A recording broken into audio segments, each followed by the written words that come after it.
Amén. Bien, abrimos entonces la Biblia en Romanos capítulo 15. Estamos desarrollando Cristo, el ejemplo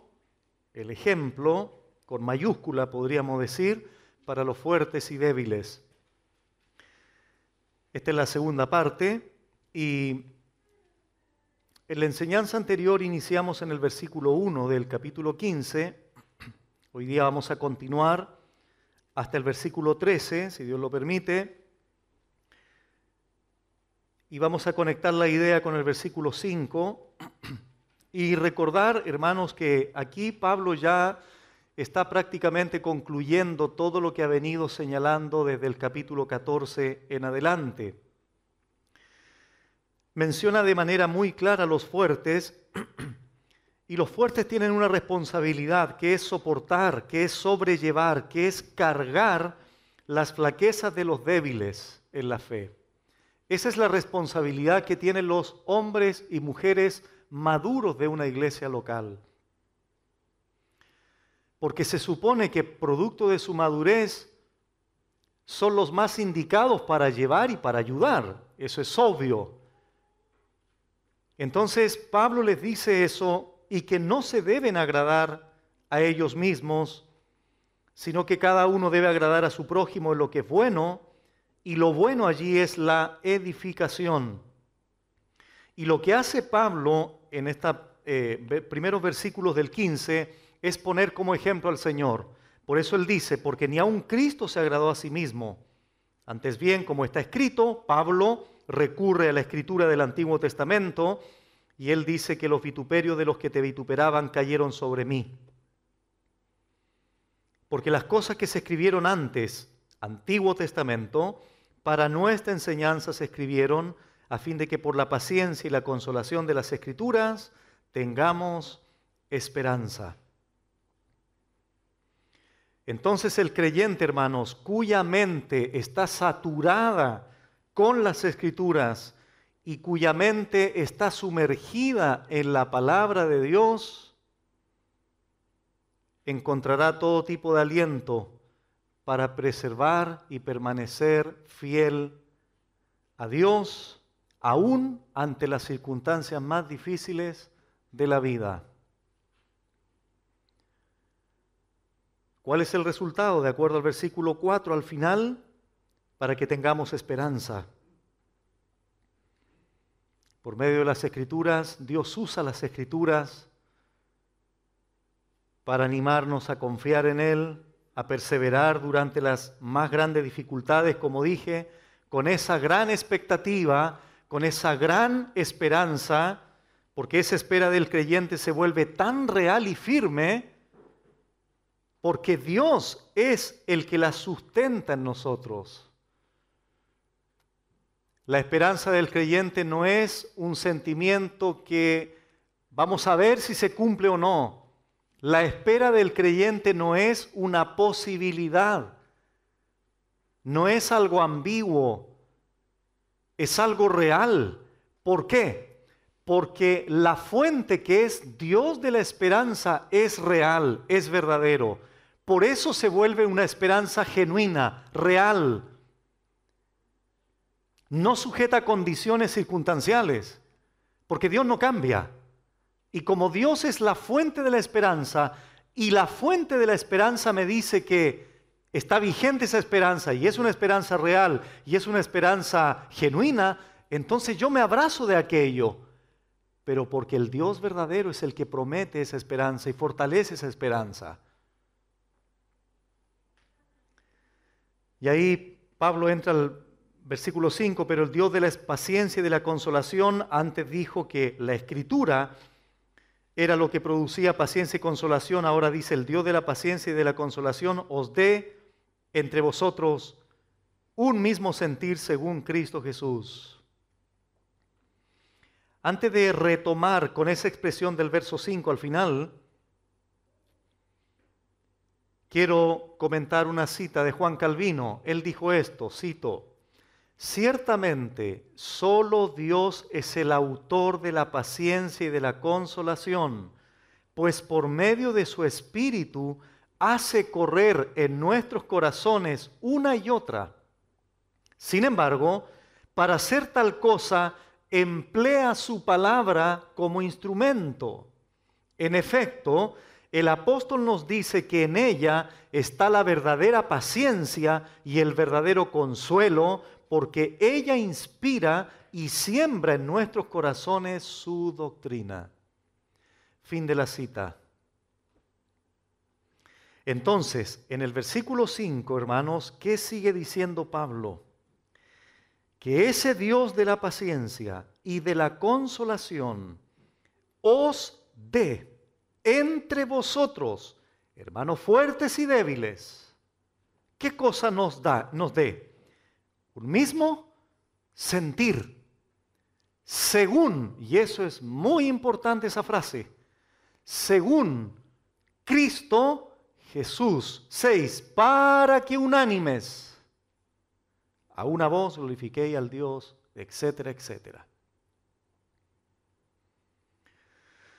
Bueno, este Dios de la paciencia y de la consolación, a través de las Escrituras, nos dará un mismo sentir, según Cristo Jesús. Siempre creo pertinente aclarar esta palabra o verbo sentir, porque Pablo no está hablando aquí de sentimentalismo. Pablo no está hablando aquí de emocionalismo. Por eso es que es importante eso, porque si llevamos esta palabra o este verbo sentir a algunos círculos religiosos, lo van a tomar como una sensación. Y no es eso lo que Pablo está señalando aquí. Bueno, la palabra sentir aquí que utiliza Pablo es la palabra griega phroneo, que tiene que ver con pensar. Tiene que ver con esto, con la mente. En otras palabras, Pablo está diciendo, ese Dios de paciencia y de consolación os dé entre vosotros un mismo pensamiento, una misma manera, una misma mente. Según, ¿quién? ¿El pastor? No, según Cristo Jesús. ¿Cómo es posible que los creyentes tengan un mismo sentir? ¿Cómo pueden pensar igual? ¿Cómo podemos ser unánimes? ¿Cómo podemos estar de acuerdo si hay 100 mentes? La clave se encuentra al final del versículo 5. ¿Cuál es la clave? Al final del 5, según Cristo Jesús. Esa es la clave. A Juan Pérez no le debe de importar lo que piensa Jorge Zambrano dentro de la iglesia.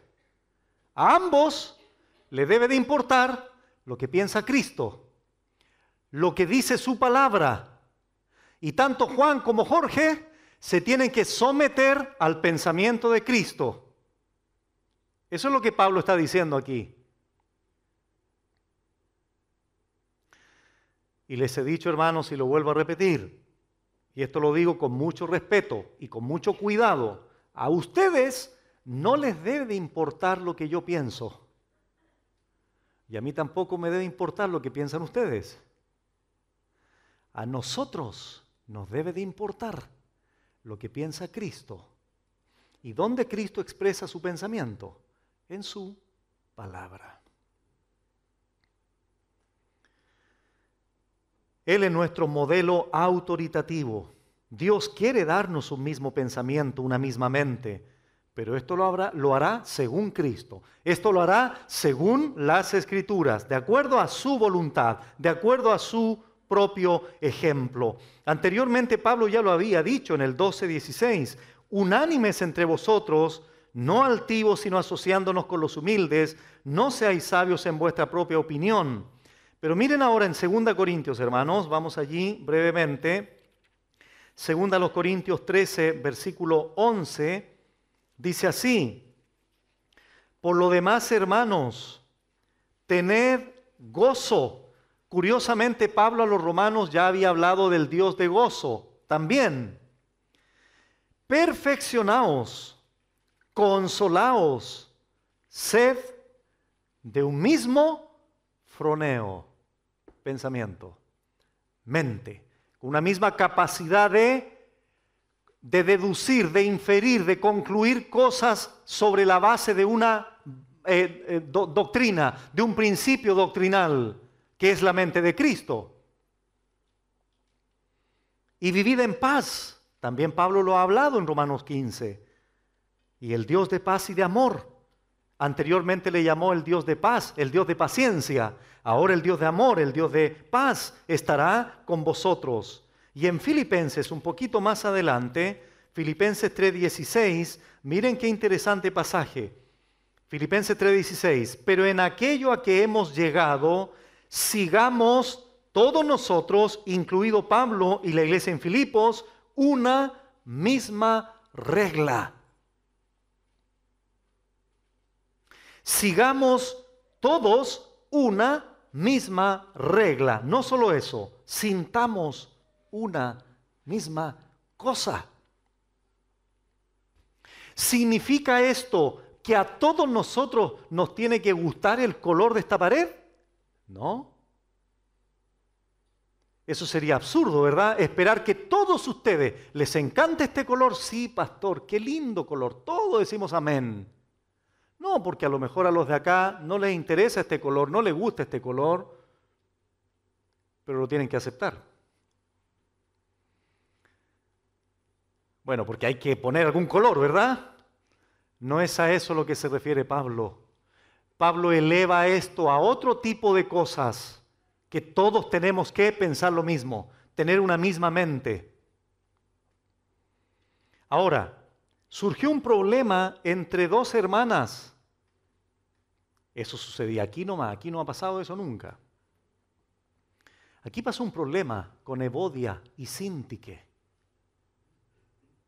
Miren, leámoslo, capítulo 4, verso 2. Ruego a Evodia y a Síntique que sean ¿de qué? De un mismo sentir en el Señor. Ahí estaba Evodia. No se sabe cuál es el problema específico que hubo aquí. No se sabe. Pero se entiende que no eran problemas doctrinales. Eran otro tipo de cuestiones. Entonces Evodia salió ahí la hermana.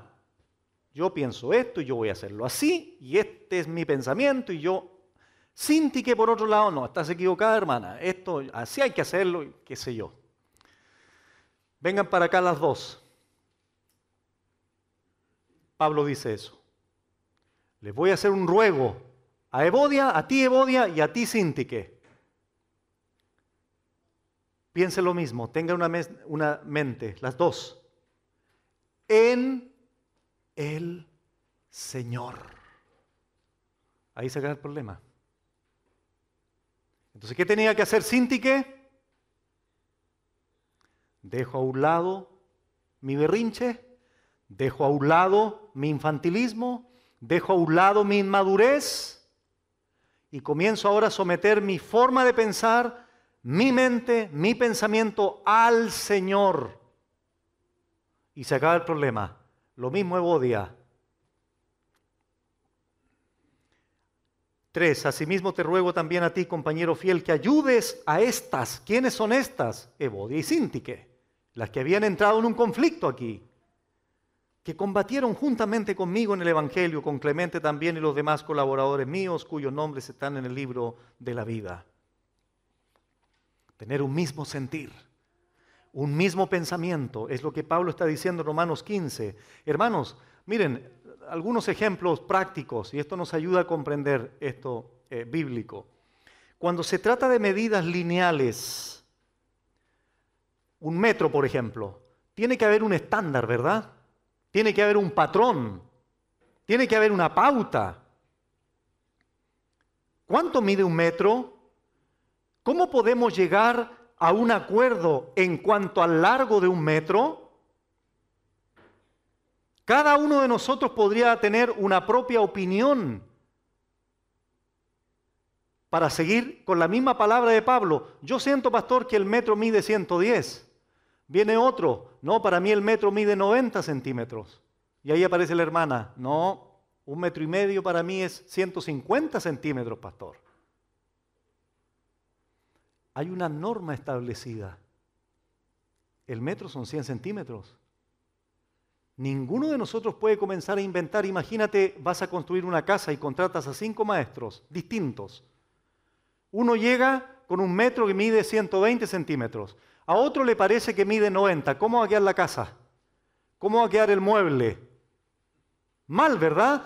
Estos 5 maestros se tienen que someter al estándar. El metro mide 100 centímetros. Andas por la calle, el semáforo, verde, amarillo, rojo. Hay un estándar establecido. Cada uno de esos colores indica algo para todos los peatones y para todos los conductores. El verde significa ninguna otra cosa más que pasar. El amarillo, advertencia, ¿verdad? Ya va a cambiar, por tanto hay que bajar la velocidad porque ya viene el rojo que es detención absoluta. No puede haber un conductor que diga el verde para mí no significa pasar. Significa detenerme y tomarme un café. Imagínate las bocinas de los 100 vehículos atrás. Hay una norma establecida, hay un patrón establecido, hay una pauta que todos nos tenemos que someter. ¿Cuál es la pauta en el contexto de Romanos 15? Tengamos todos un mismo sentir según Cristo Jesús.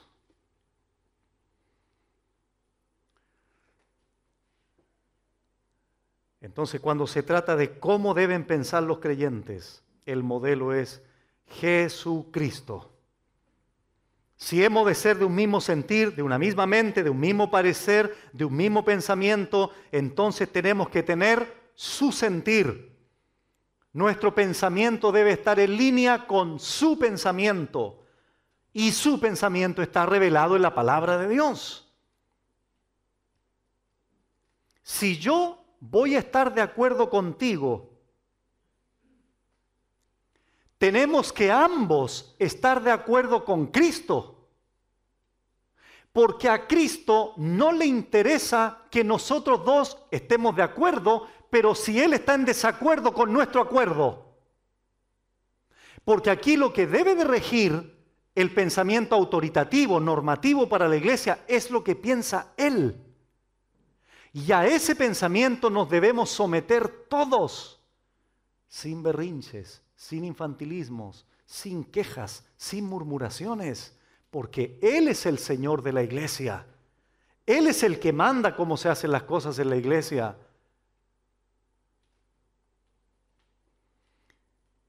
Tenemos que amar lo que Él ama, odiar lo que Él odia, pensar como Él piensa. William Barclay dijo esto, cito: la comunión cristiana debe tener como una de sus características la armonía. Por muy adornada que esté una iglesia, por muy perfecta que sean su liturgia y su música, por muy generosas que sean sus colectas, habrá perdido lo más esencial de la comunión cristiana si le falta la armonía. Esto no quiere decir que no debe haber diferencia de opinión o que no deben producirse discusiones ni debates, pero sí quiere decir que los que están en la iglesia ya han resuelto el problema de la convivencia, están absolutamente seguros de que el Cristo que los une es infinitamente más grande que la diferencia que puedan tener. Fin de la cita. Regresamos a Romanos 15. ¿Qué sigue diciendo Pablo? Para que unánimes. Esto Pablo lo hace para reforzar lo que dice en la última frase del 5. Para que unánimes a una voz glorifiquéis al Dios y Padre de nuestro Señor Jesucristo. El fin o la meta de todo lo que Pablo está diciendo y enseñando es la gloria del Señor. Por eso dice al final o en la parte B del 6, glorifiquéis al Dios. Esa es la meta de Pablo. Ese es el propósito final de Pablo, de la unidad de la iglesia. La gloria del Señor. Unánimes aquí es lo mismo, una misma mente, un mismo pensamiento, un mismo parecer. Esto confirma el verbo sentir del verso 5. Es un sinónimo. Juan Calvino dijo esto: en resumen, su petición es que Dios les haga sentirse unánimes en todo. Al mismo tiempo, les muestra cuál debe ser su lazo de unanimidad, diciéndoles que estén unánimes según Cristo. Porque todos los acuerdos y consentimientos que se hagan fuera de Dios son desgraciados y hasta malditos, no produciendo otra cosa que el alejamiento de su verdad. Fin de la cita. Entonces Pablo, para dar mayor sentido a esta unidad o unanimidad, usa otra expresión en el 6, a una voz. Conectemos todas estas expresiones, verso 5 al final, un mismo sentir según Cristo Jesús, unánimes, ahora a una voz, una conexión íntima en estas expresiones. Y aquí literalmente en el griego dice a una boca, una sola boca. Una sola boca. Pablo ha utilizado en todo Romanos 4 veces la palabra boca. Y noten lo interesante de esto, hermanos, esta progresión que hay. La boca, en Romanos 3:14, está llena de maldición y de amargura. En Romanos 3:19, la boca queda callada, enmudecida, y fue convicta de toda su culpa delante del juez. En Romanos 10:9, la boca confiesa que Jesús es el Señor, y ahora en Romanos 15:6, la boca alaba y adora de manera activa al Señor. A una boca, a una voz, todos fuertes y débiles, glorifiquemos a Dios. Los que han tenido la oportunidad de ir a un estadio donde hay 50,000, 60,000, 120,000 personas, creo que hace el Maracaná, en Brasil. Escuchen bien, hermanos, el sentido de lo que Pablo está diciendo. A una boca, dice él, todos pensando lo mismo, una mente, todos los hermanos de la iglesia en Roma. Vamos a irnos al Maracaná, 120,000 personas en un partido, en una final de fútbol. Dividamos las barras, 60,000 personas. ¿Entiende lo que son 60,000 personas por un equipo? 60,000 personas por otro equipo. Las 60,000 bocas se vuelven una, porque todos ellos cantan, animan, hacen barra a su equipo, pero tenemos 60,000 personas del otro equipo que también quieren ganar, y esas 60,000 bocas se vuelven en una boca, porque todos sienten y piensan lo mismo, ganar el partido.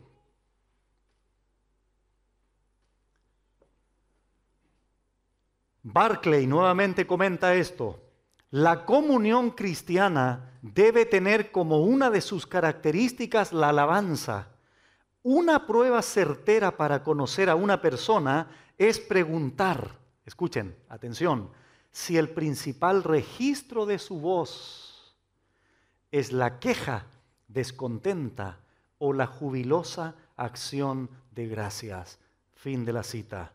Para que a una voz todos nosotros glorifiquéis, alabéis, honréis, exaltéis. ¿A quién? Eso significa glorificar.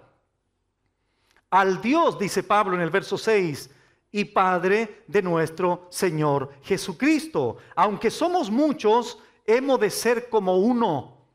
Aunque tengamos diversas opiniones, debemos tener una misma mente. es decir, la mente de Cristo. Aunque tenemos muchas bocas, debemos ser como una boca. Todos los creyentes están unidos por el deseo de que Dios sea glorificado en todas las cosas. Los hermanos fuertes y débiles no tienen que tener la misma opinión en cuanto a leyes de dieta, no tienen que pensar lo mismo en cuanto al vino, beber o no beber vino, o días especiales, pero deben estar unidos en Cristo.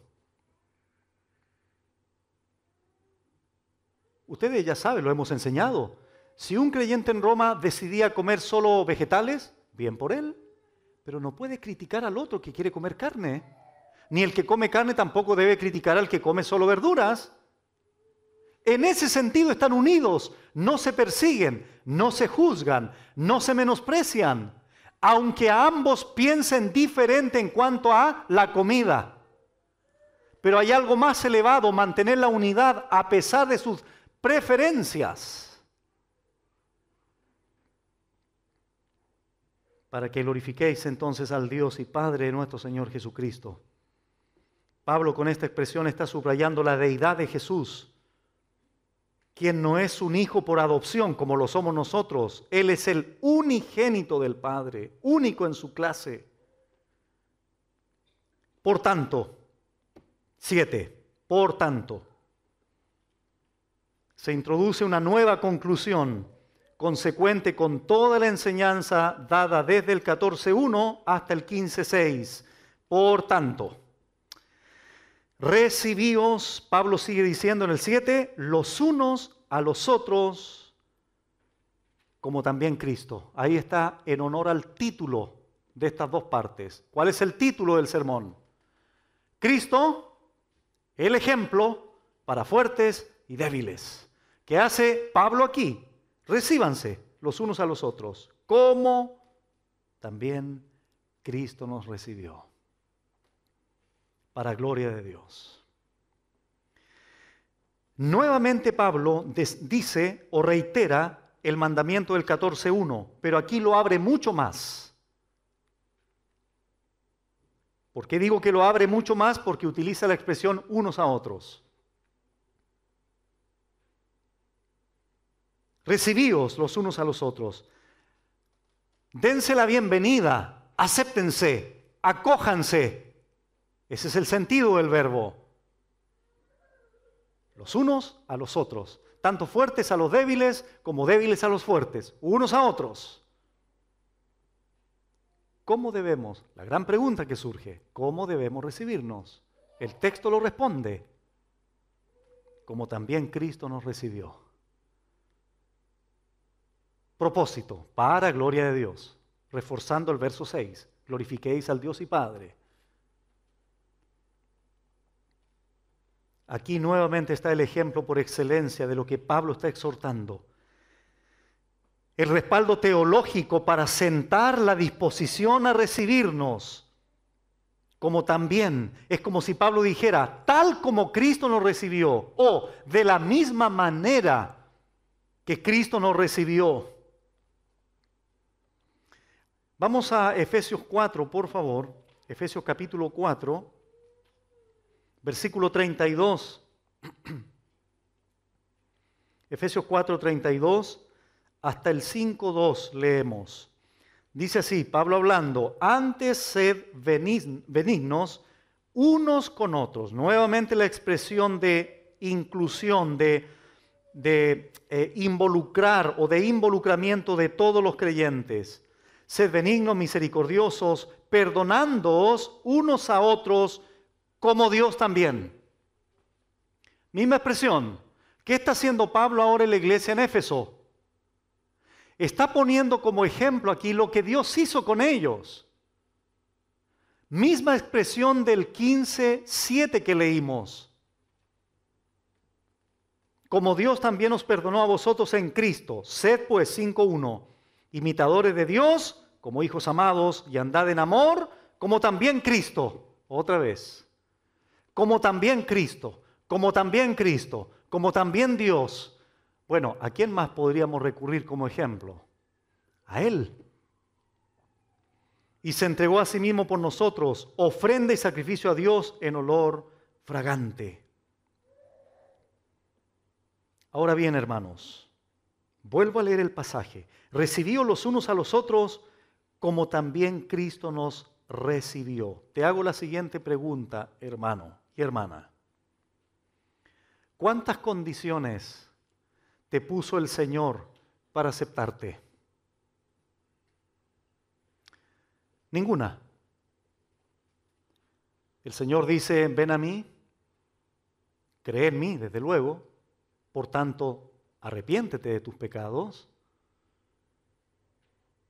Pero no hay una lista de condiciones que Él te puso para venir a Él.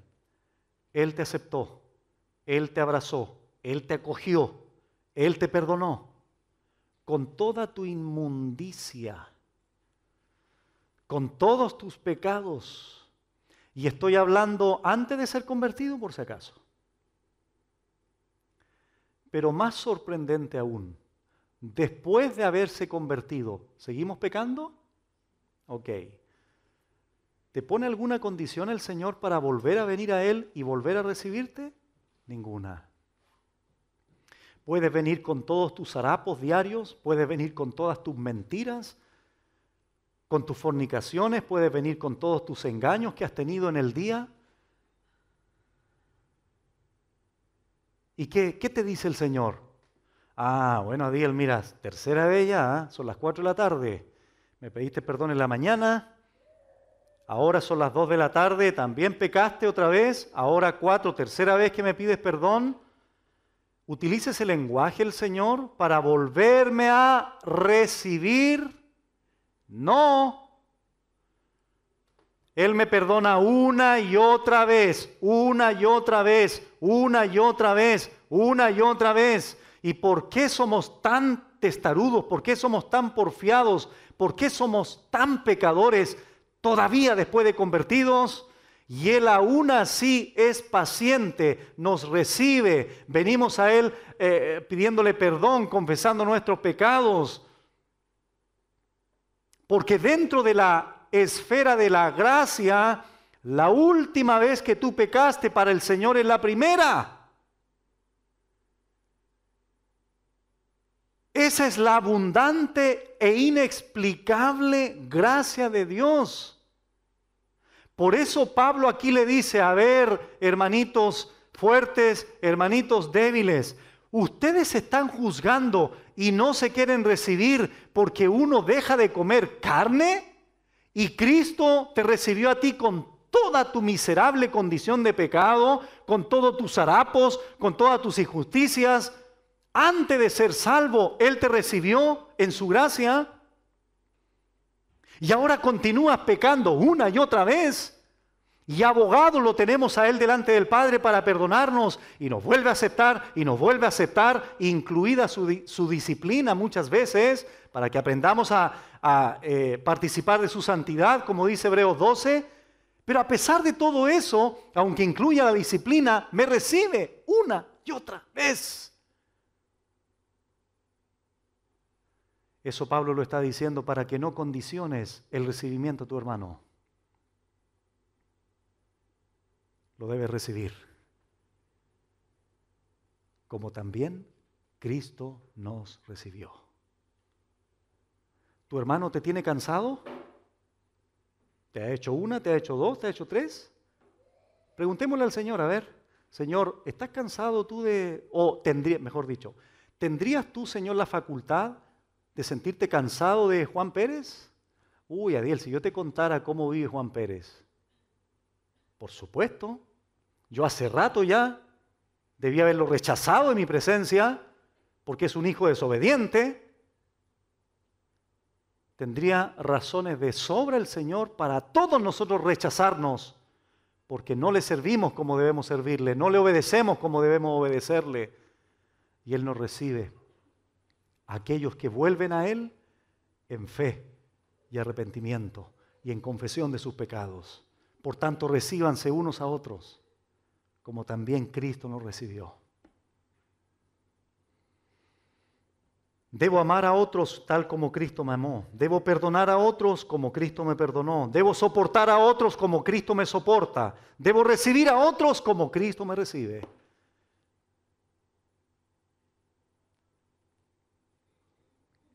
Haya pues en vosotros este mismo sentir que hubo también en Cristo Jesús. Entonces volvemos a lo anterior. Si estoy de acuerdo con el Señor, si es según Cristo que debemos tener un mismo sentir, entonces recibiré como Él recibe, amaré como Él ama, perdonaré como Él perdona. Cosa que es imposible en tus propias fuerzas. ¿No es así? Claro. ¿Quién puede hacer eso? Humanamente hablando, nosotros tenemos la inclinación a devolver el mal que nos hacen con el mal, no con el bien. Por eso ahí está el Señor, para infundirnos aliento, fuerza, ánimo, disposición para recibir a nuestros hermanos. Entonces el desacuerdo y las divisiones no traen gloria a Dios, sino deshonra. Por eso dice en el 7 al final, para gloria de Dios. Lo que honra, lo que trae gloria al Señor es el recibirnos, no el menospreciarse como pasaba en Roma, no el juzgarse entre ellos. Es una muy buena ilustración lo que Abraham le dijo a Lot. No hay altercado entre nosotros, Lot, porque somos hermanos. Génesis 13:8. Y el mismo principio se aplica en Romanos. Y yo y a nosotros. Somos hermanos en la fe.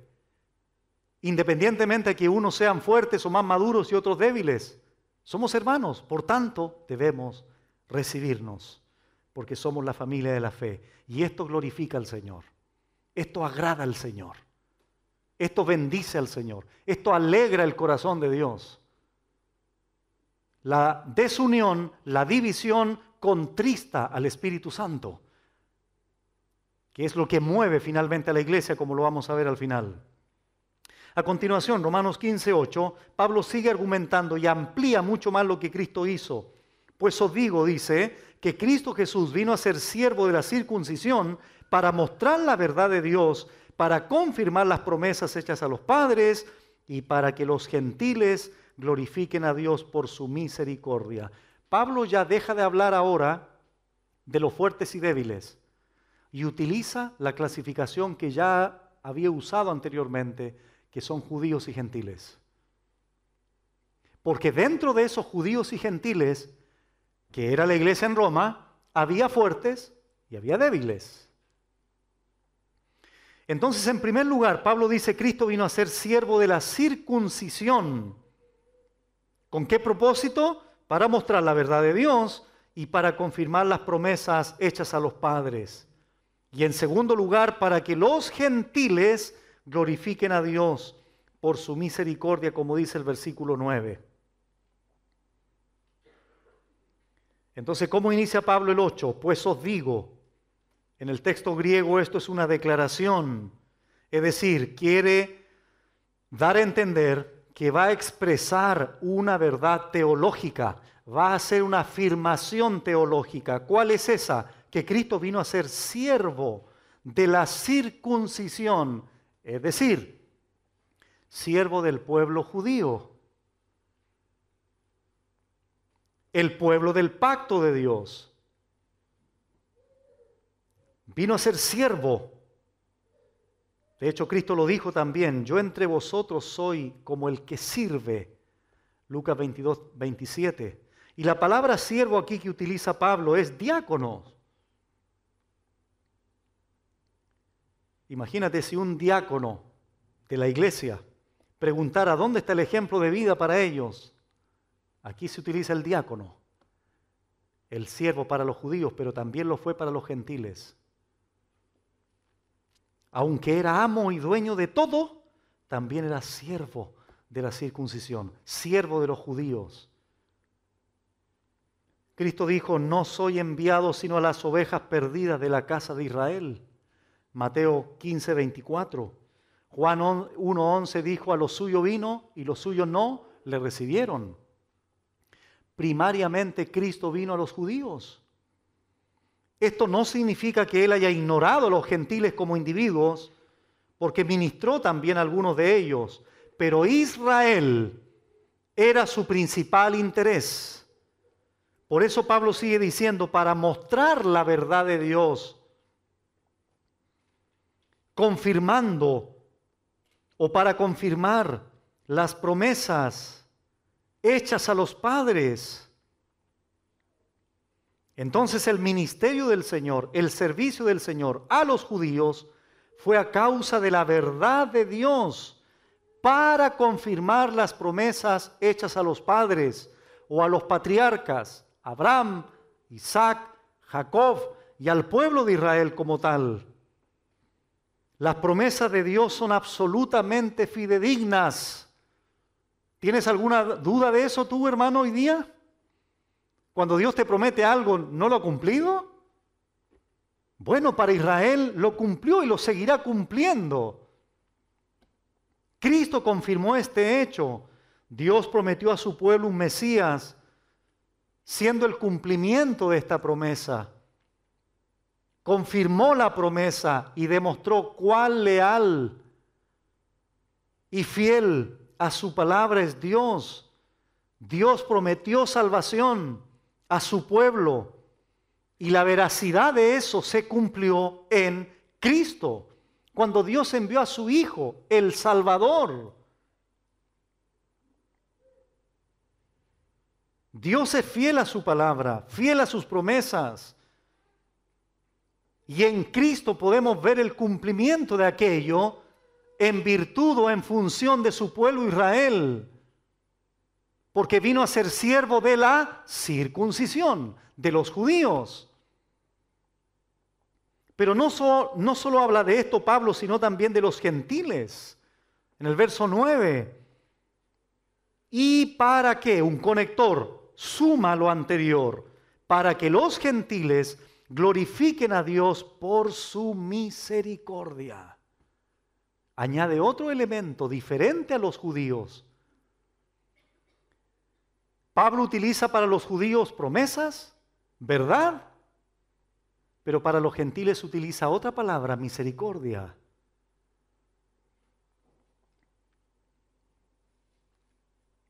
Por tanto, Pablo está diciendo que el ministerio del Señor no solo involucraba a los judíos, sino también involucraba a los gentiles, para que los gentiles glorifiquen a Dios por su misericordia. Pablo ya había hablado de esto también anteriormente. De una manera muy clara. Al judío primeramente y también al griego, dijo Pablo, el evangelio poder de Dios. En el 3:29 Pablo dijo, ¿es Dios solamente Dios de los judíos? ¿No es también Dios de los gentiles? Ciertamente también de los gentiles. Vimos también tiempo atrás Romanos 9, Romanos 10, Romanos 11, donde aparece el trato principal con Israel, pero también cómo los gentiles fueron incluidos a ese olivo, Romanos 11. En ti serán benditas todas las familias de la tierra, Génesis 12. En la única simiente que era Cristo, de acuerdo a Gálatas 3. Pero atención con esto. Los gentiles no tenían tales promesas o pactos como los tenía Israel. Dios no estaba ligado a los gentiles por ningún pacto. Dios no había prometido enviarles ningún Mesías. ¿En qué podrían entonces esperar los gentiles? Los gentiles solo podían esperar en que Dios tuviera misericordia de ellos. Como lo dice claramente el versículo 9, y para que los gentiles glorifiquen a Dios por su misericordia. Romanos 9 lo dice, Dios le dio a Israel los pactos, la ley, de los cuales vino Cristo, los patriarcas. Eso Dios no lo hizo con los gentiles, lo hizo con los judíos. Pero por misericordia los incluye y son ahora partícipes de las bendiciones también que Dios les dio al pueblo de Israel. ¿Y qué es lo que hace a continuación el apóstol Pablo? Romanos 9b, como está escrito. Nuevamente Pablo acude aquí a la Escritura. Como está escrito, para apoyar que los gentiles fueron incluidos también en esto, dice, yo te confesaré entre los gentiles y cantaré tu nombre. 10. Y otra vez dice, alegraos gentiles con su pueblo. 11. Y otra vez, alabad al Señor todos los gentiles y magnificadle todos los pueblos. 12. Y otra vez dice Isaías, estará la raíz de Isaí y el que se levantará a regir los gentiles esperarán en él. Esos 4 pasajes que Pablo utiliza aquí, los utiliza para confirmar la verdad de que los gentiles también estaban incluidos por misericordia. Y llama la atención en estos 4 pasajes que acabo de leer, lo que se repite. ¿Qué se repite? La expresión otra vez, otra vez, otra vez. ¿Cuál es la otra palabra que se repite? Gentiles, gentiles, gentiles. ¿Por qué? Bueno, porque Pablo está argumentando respecto de los gentiles. Para concluir todos estos 4 versículos, quiero citar a Warren Wiersbe. Él dice lo siguiente: hay una hermosa progresión en las promesas que Pablo citó en los versículos del 9 al 12. Los judíos glorificaron a Dios entre los gentiles, como dice el verso 9, citando el Salmo 18:49. Los gentiles se regocijaron con los judíos, como lo dice el verso 10, citando Deuteronomio 32:43. Todos los judíos y gentiles alaban a Dios juntos, como lo dice el verso 11, citando el Salmo 117:1. Y por último, Cristo reinará sobre los judíos y gentiles, como lo dice el verso 12, citando Isaías 11:10. Fin de la cita. Lo interesante de esto, hermanos, es que lo hemos enseñado esto también en teología sistemática, recuerdo. El Antiguo Testamento, la Biblia hebrea, está dividida en 3 partes: la ley, los escritos y los profetas. Lo que hace Pablo, interesantemente aquí, es citar pasajes representando cada una de estas 3 divisiones. Citó Deuteronomio, representa la ley. En segundo lugar, cita los Salmos, primer libro de la clasificación de los escritos. Y cita a Isaías, representando a los profetas.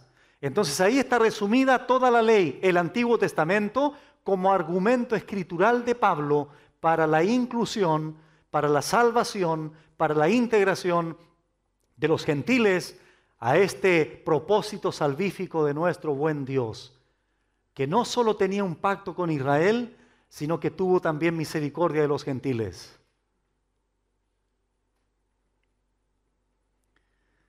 Bueno, la conclusión entonces de estos 4 argumentos escriturales de Pablo es: hacia los judíos en primer lugar, Dios es fiel a su palabra y a sus promesas. Hacia los gentiles, Dios es abundante en misericordia. Trasfondo: recíbanse, tanto judíos como gentiles, porque ambos han sido incluidos en el propósito redentor, salvífico, misericordioso de Dios para ustedes. ¿Van a estarse peleando por quién come carne y quién come lechuga? ¿Van a estarse peleando por quién prefiere un día más que otro? ¿Van a estar peleándose porque uno bebe vino y otro no? Hay verdades más elevadas que deben gobernar su mente y su corazón y que deben reflejar la unidad y la armonía entre ustedes, hermanos en Roma. Dejen de juzgarse, dejen de menospreciarse y abrácense de estas verdades: la fidelidad de Dios a la promesa de Dios con su pacto con Israel, a la misericordia de Dios con los gentiles, porque la iglesia en Roma estaba integrada de judíos y gentiles. Más trasfondo todavía, recordamos esto: ¿qué pensaba un judío de un gentil? el gentil, tú eres un perro, asqueroso, fushi, chusma. Nosotros somos el pueblo de Dios. Ahora, dentro de la misma congregación, comiendo juntos. Solo en Cristo es posible, hermano, que uno que haya tenido esa opinión de un gentil, ahora venga, se abracen, se perdonen, se reciban, se amen, se reconcilien, porque hay una verdad más elevada, hay un ejemplo más elevado. Pablo le ha dicho a los dos, tanto tú fuerte como tú débil, mire la cruz. Ambos estuvieron en la cruz. Recíbanse como Él lo recibió a ambos. Ten misericordia del fuerte, del débil, porque Él la tuvo de ti. Sé paciente con el débil, porque Cristo la tiene de ti todos los días.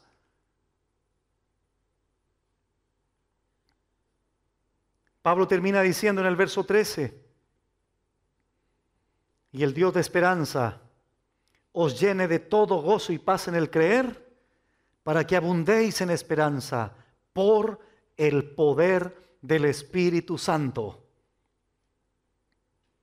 Pablo termina con una oración aquí. El Dios de la paciencia y de la consolación del versículo 5 es también el Dios de esperanza del versículo 4.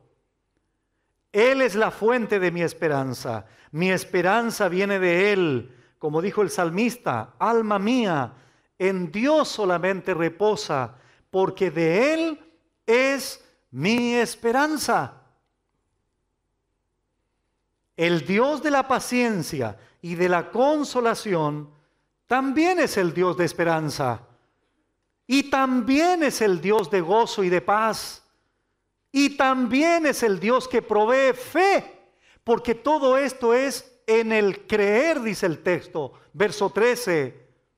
Para poder creer en Él. Todo proviene de Él. ¿Lo han notado, hermano, eso? Todas estas palabras, el Dios de consolación, el Dios de paz, el Dios de gozo, el Dios de esperanza, me dicen el 13. Ese Dios de esperanza os llene, sobreabunde, sea derramado todo gozo y paz en el creer. ¿De dónde viene la fe?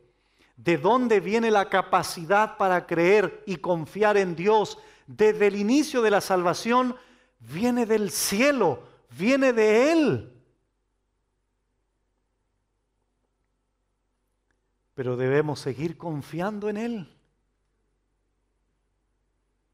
Porque el gozo que tú puedas manifestar, la paz que tú puedas manifestar, está sujeto a tu confianza en Dios. Es decir, deja de confiar en Dios, adiós gozo. Deja de seguir confiando en el Señor, adiós esperanza. Deja de seguir confiando y creyendo en sus promesas, en ese Dios fiel, adiós la paz. Fuera la paz. La paz, el gozo, todos estos beneficios del Señor espirituales no son automáticos.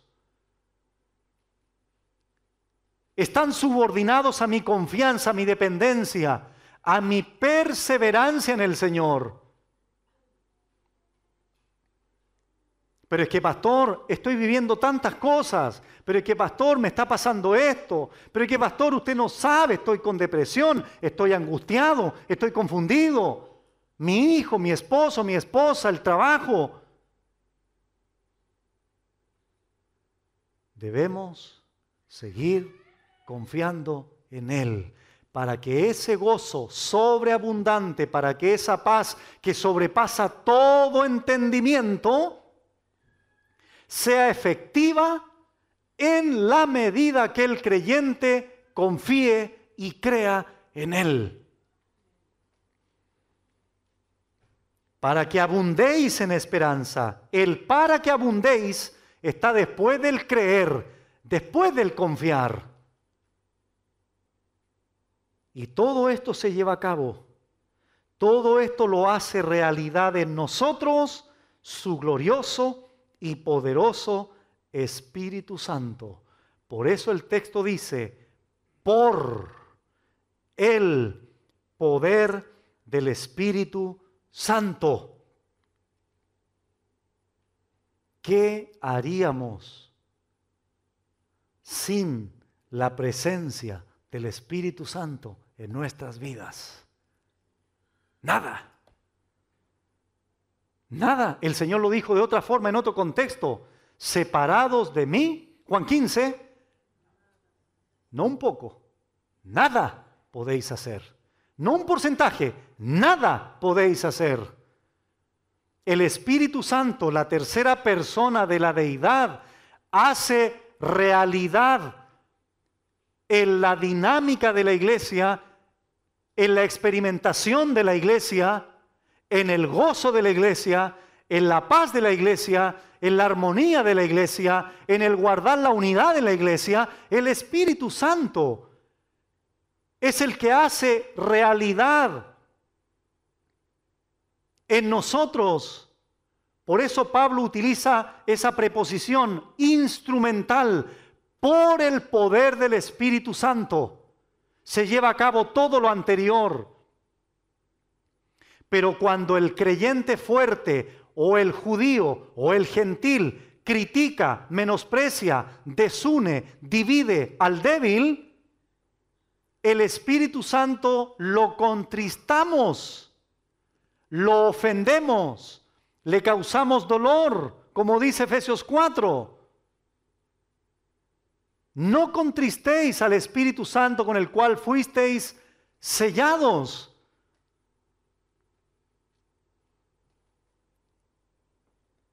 Y eso no glorifica al Señor.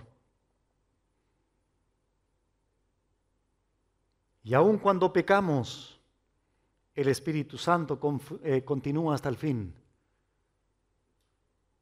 pero contristado. Porque bendita verdad bíblica de que el Espíritu Santo no sale 1000 veces al día cuando pecamos, ni cientos de veces en el año. Él es un sello inquebrantable, un sello hasta el fin,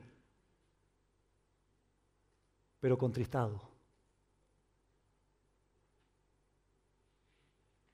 Esa es la grande diferencia. Es verdad, Él estará hasta el fin en nosotros, hasta la redención de la posesión adquirida, como dice Efesios 1, 13 y 14.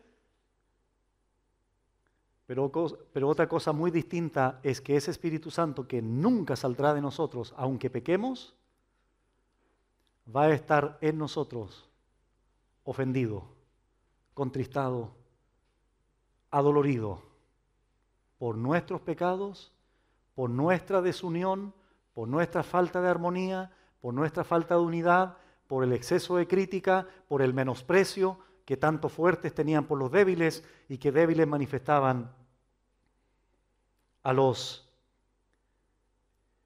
que los fuertes manifestaban a los débiles, menospreciándolos. Termino con este pasaje, Juan capítulo 17.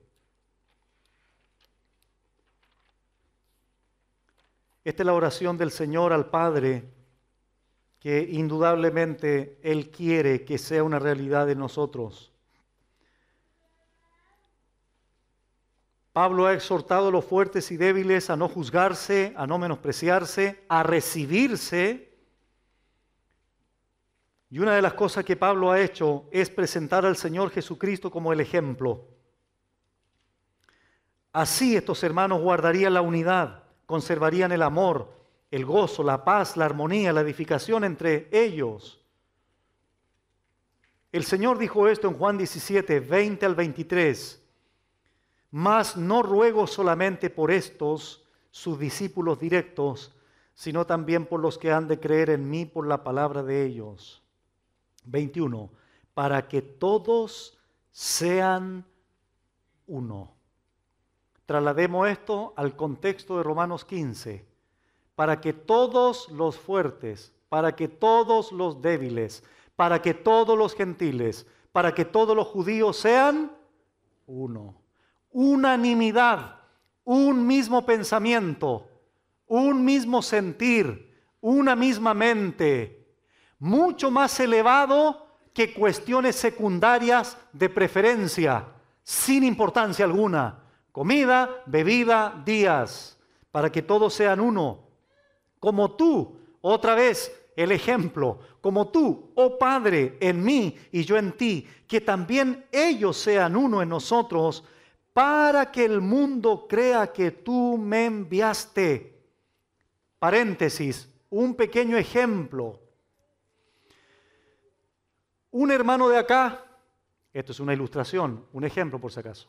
Un hermano de acá, con un hermano de acá, 5 años atrás, vivían en la misma población, en el mismo vecindario, y un vecino los vio golpeándose en una pelea callejera, sangrando los dos, etcétera, etcétera.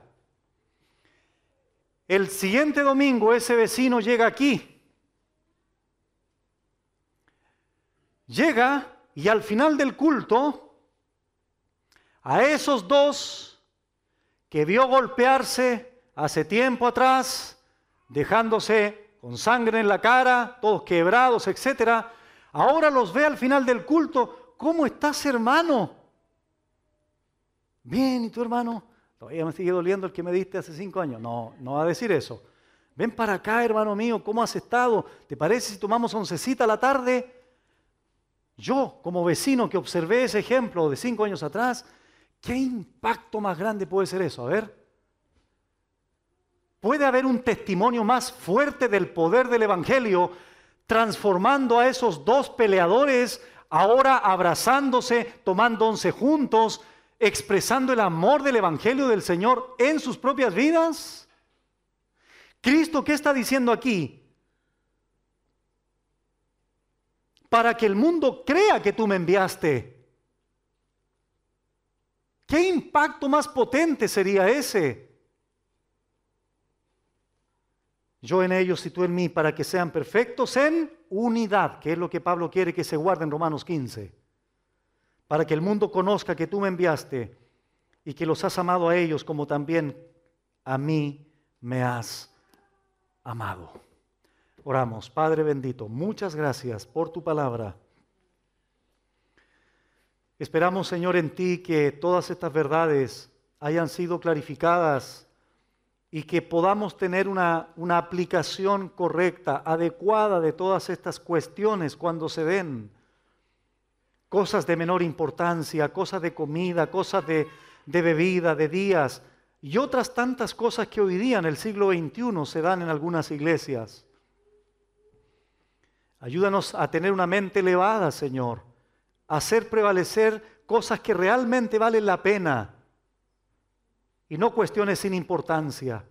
Ayúdanos a hacer prevalecer la ley del amor de Cristo, a no tropezar a nuestros hermanos débiles, a entender que si hemos alcanzado algo de madurez, lo podamos expresar en el trato y en la consideración de aquellos que todavía no han madurado en su conocimiento.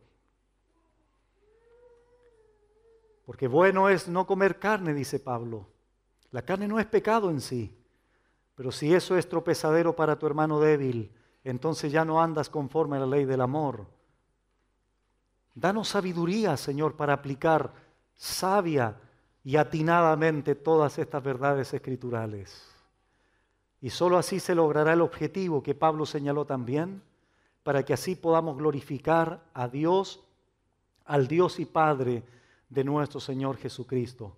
Y así podamos recibirnos entre fuertes y débiles, débiles y fuertes, los unos a los otros, judíos y gentiles, hoy día un solo cuerpo en ti, Señor, para la gloria de Dios, porque tú eres glorificado con esta actitud. Muchas gracias, Señor, por esta enseñanza. Permítenos vivir conforme a ella. En el nombre de Jesús. Amén.